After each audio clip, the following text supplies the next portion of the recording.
Okay, court day number 9 has been put off to June 14th. I guess it's this is like, I don't know. They're trying to educate the public why it's important to have lawyers. Let me remind the public that I didn't have a lawyer for a long time because Grandma didn't qualify for a lawyer. I didn't qualify for a lawyer until my file got put on with my daughter's file.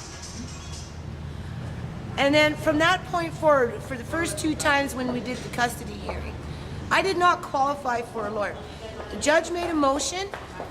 I'm hearing now from the couple of people that I spoke to that it was my responsibility to take that motion and hand deliver it to the social worker so that the social worker could have shown up on the 11th, even though she had since February, March, April, she had 2 months to show up for the April 9th court hearing. She chose not to do that. She chose not to do that. What's the problem? She chose not to do that, okay? She chose not to come to the courthouse, not me. I've been here every day that I've been required to be here, and even then, I'm here, okay? This is my 9th time being here with, multiple of my kids, right? So I don't know why it becomes my responsibility when, one, I don't even have a lawyer, and it's because I don't qualify for a lawyer. It's not like I could just go get a lawyer and then have the lawyer do it for me. So it's, as far as I know, the court sends that information to the lawyers and to the ministry, and it's not I got a motion, let's go put another $3 in the gas tank and go drive to the ministry office so I can deliver it to somebody that purposely didn't show up at the courthouse for the custody hearing. So they're trying to blame me for that, because that's why you need a lawyer, but yet at that time I didn't even qualify for a lawyer. So it's a lot of running around of words. And there's also just seems to be some stuff going on here that maybe there's things have been signed that we don't even necessarily know what's been signed, and yeah. So anyway, it's been put off to June 14th. So that means my grandson's going into the 6th month. Everybody wants to argue, no, not everybody wants to argue, really. Just the one person wants to argue. The ministry wants to argue. She wants to be the drama queen after all this time still. So, we're all depressed. House of depression. What do we got to look forward to, right? I don't know. I don't know what to look forward to. Have some gum. So, bells for Andre. Love you all. Here, everybody ring a bell. Jingle bell, jingle bell, jingle bell. Here. Here.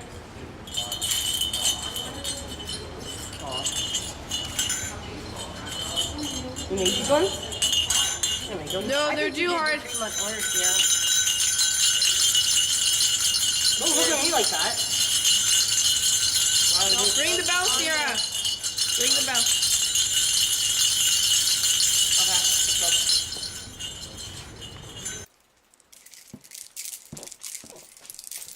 Okay, members and friends. Pink slip number 2. Could be a good thing, could be a bad thing. It got postponed. So no decision was made today. I don't know if it's a lack of funding or if the system itself is just out of control because of the cutbacks that's occurred over the last 10 to 12 years in terms of the court system. I know, off the top of my head, right, that there's like 100 different areas within the justice system that have had cutbacks to some degree or another. Closing of courthouses, downsizing on legal aid facilities, closing of actual buildings, and I think their workforce was depleted down to 25%. So 75% of the workforce got fired, got pink slips, right? And something like 68, I don't know about how many courthouses, but quite a few. I'd have to, pull up the numbers. But quite a few courthouses across the province were closed.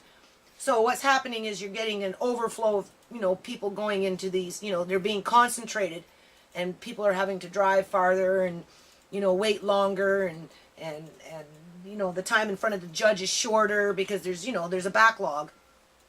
So that all has an accumulated effect. It's like poverty, right? It just kind of compounds, and, you know, it just kind of just ingrains itself, and it puts everybody in a rut because again, you know, I'm getting blamed for things that are not my fault.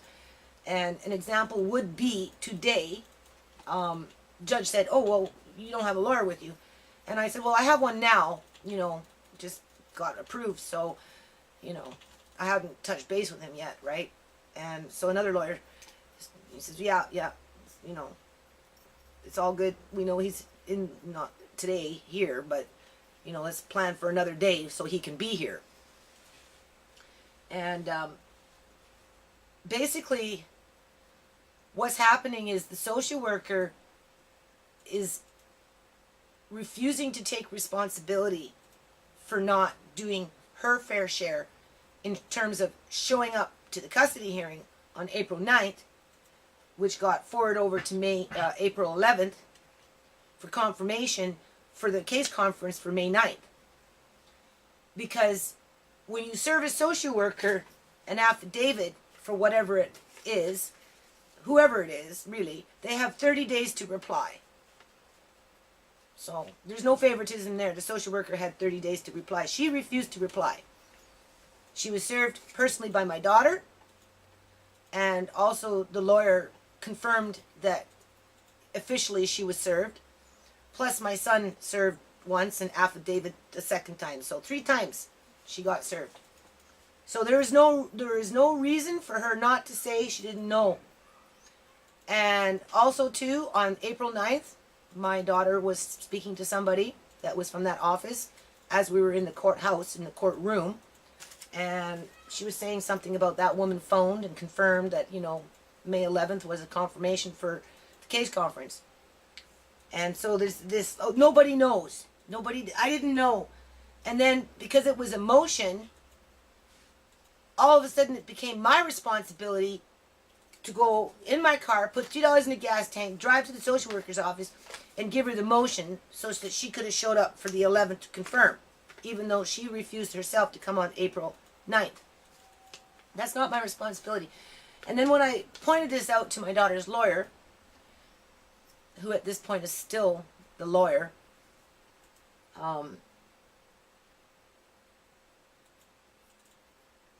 he said that, you know, that's why you need a lawyer. And I'm like, yeah, but I didn't qualify for a lawyer back in those days. I couldn't get a lawyer. Well, then it's your responsibility to know and read up and follow through and blah, blah, blah. Like, it's all your fault kind of thing. You know, you didn't do enough reading up on it. You should have known better. Okay, I should have known better. So that's how the social worker jumped. You know, she kind of like, whoops, didn't catch me. You know, catch me if you can. She got away with it again today because I didn't serve her the motion from April 9th to confirm April 11th, even though she purposely chose herself to refuse to come on April 9th. And she can hide with the fact by simply saying, I didn't know, even though everybody else in the room and all the other social workers knew, but this particular social worker didn't know. So therefore, that's why this has been put forward now to June 14th, which will put into Andre being into foster care for the next 6 months. Well, like it'll be 6 months and he'll be in foster care. And that's almost 3 months of March, April, May, June. That's 4 months of being completely disconnected from his family. Well, people figured this out and blame me for not hand delivering the motion to the social worker that initially refused to show up on the first court date, so that she knew that down the line she could play dumb and stall for more time, because that's all it is. It's just stalling for time. This is just another tactic to stall for time on the social worker's part. Now, the plot is thickening. There's more lawyers involved. I got a little piece of information kind of on the fly. I don't know whether it's true or not, but there may have been some things signed without my daughter realizing what she was signing in terms of, going to the lawyer's office and being by herself.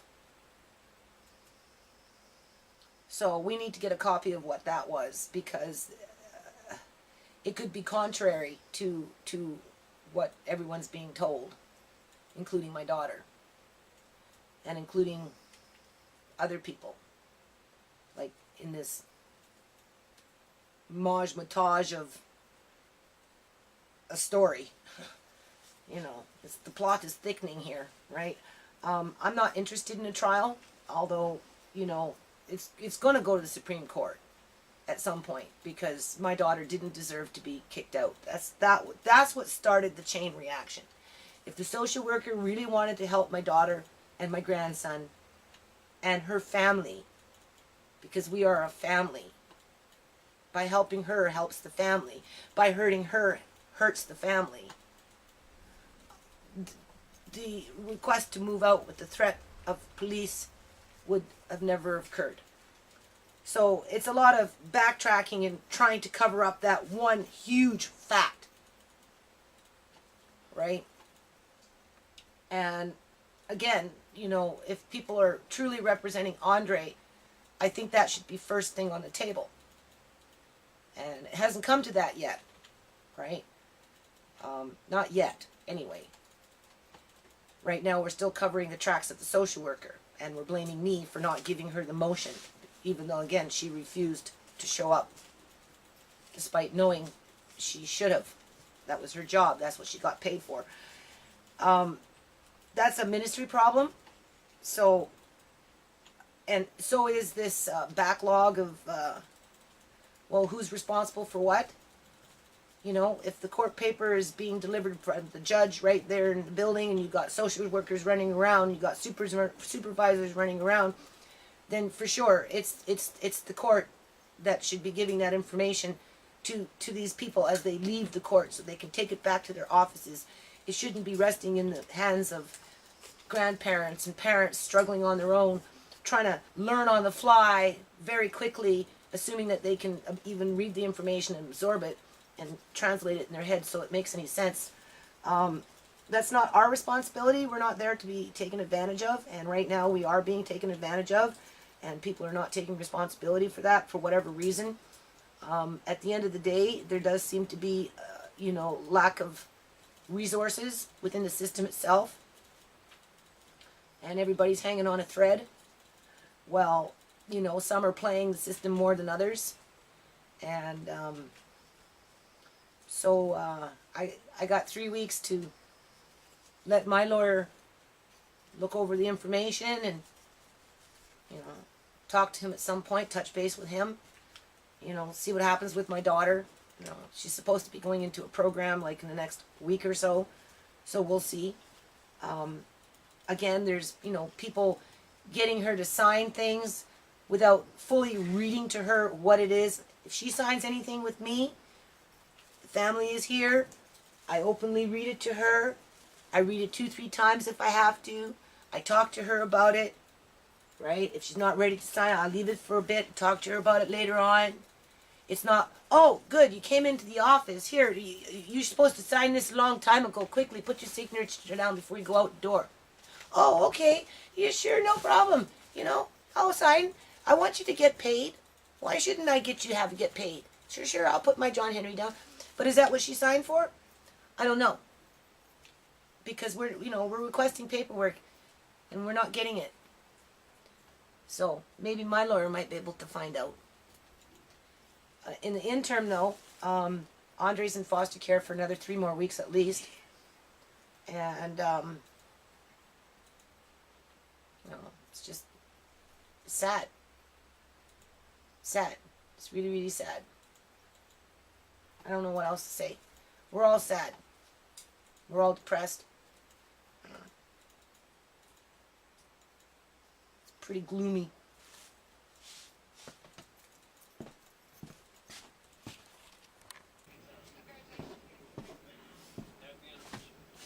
Okay, members and friends.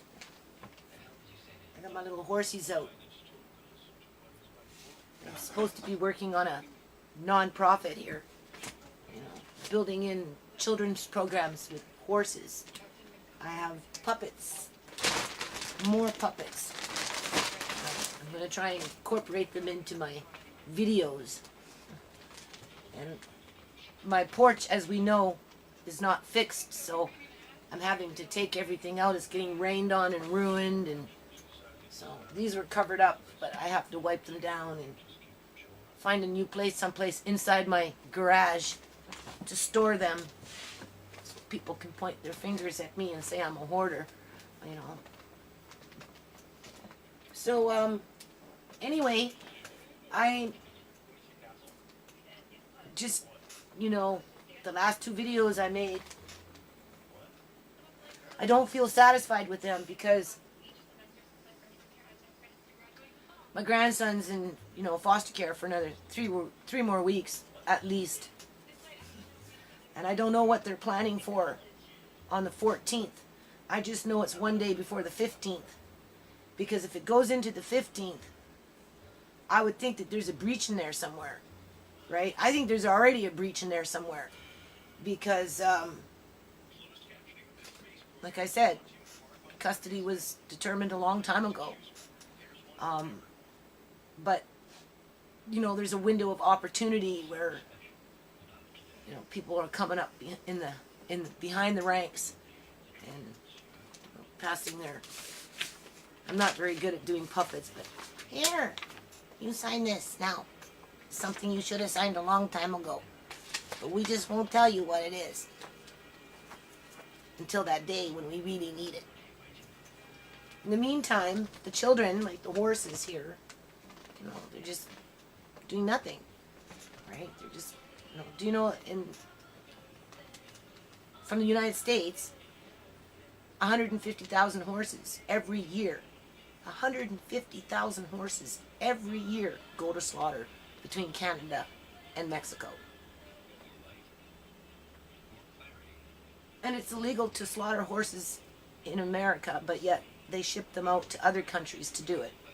So it's kind of hypocritical, just like with Canada slaughtering horses when the horse is one of our national symbols. I think April 3rd, 2002, something like that. And but we slaughter our national symbols. Just like with the children in the courthouse, you know, there's a lot of suppositions, you know, 5 months and a half later in terms of, you know, well, I didn't know that, and that's not my responsibility, and I refuse to acknowledge that, and it's not my fault, and, you know, and maybe we need some more time to, you know, figure it all out, and, you know, and, like, why didn't the stamp get on the envelope and it get in the mail? Like, just a lot of, again, in limbo. Everybody's in limbo, right? And it's not fair. It's not fair to Andre. It's not fair to his family. And I'm going to leave it at that. It's not fair to his family. So, I have these little puppets.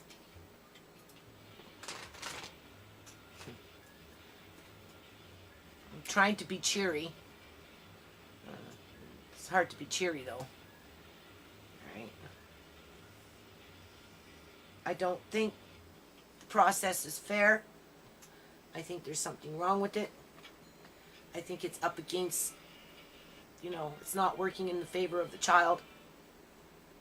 And it's not working in favor of families. It's something else that's fueling it forward.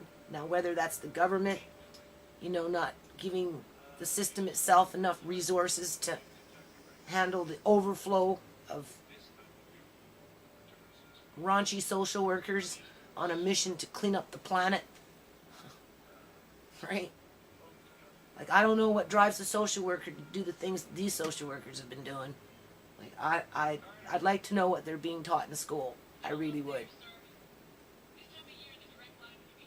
Anyway,